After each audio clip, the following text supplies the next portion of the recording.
పార్వతీ పరమేశ్వర్ల వివాహం జరిగిన ప్రదేశానికి సంబంధించిన ఆసక్తికర విషయాల గురించి ఈ వీడియోలో తెలుసుకుందాం. పురాణాల ప్రకారం కొన్ని యుగాల కిందట పార్వతీ పరమేశ్వర్ల వివాహం త్రియుగినారాయణ ఆలయ ప్రదేశంలో జరిగిందని చెప్తారు.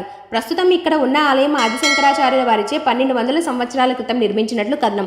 స్థల పురాణం ప్రకారం సతీదేవిగా తనువు చాలించిన పార్వతీదేవి హిమవంతుని పుత్రికగా జన్మించి పరమేశ్వరుని వివాహం చేసుకోవడం కోసం గౌరీకుండలో ఘోర తపస్సు చేయగా ఆ పరమేశ్వరుడు అంగీకరించగా పార్వతీదేవి తల్లిదండ్రులను తమ పెళ్లికి ఒప్పించాలని తిరిగి వస్తుండగా త్రియుగినారాయణ గ్రామానికి దగ్గరలో వాళ్ల వివాహానికి అంగీకారం లభించింది.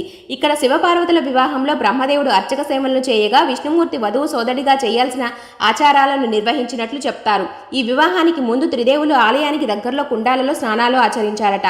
అందుకే వాటికి రుద్రకుండ్, విష్ణుకుండ్, బ్రహ్మకుండ్ అనే పేర్లు వచ్చాయి.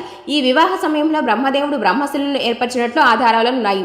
పార్వతీ పరమేశ్వరుల పెళ్లి సమయంలో వెలిగించిన అగ్నిగుండం ఇప్పటికీ వెలుగుతూనే ఉంటుందని చెప్తున్నారు పండితులు. స్వస్తి.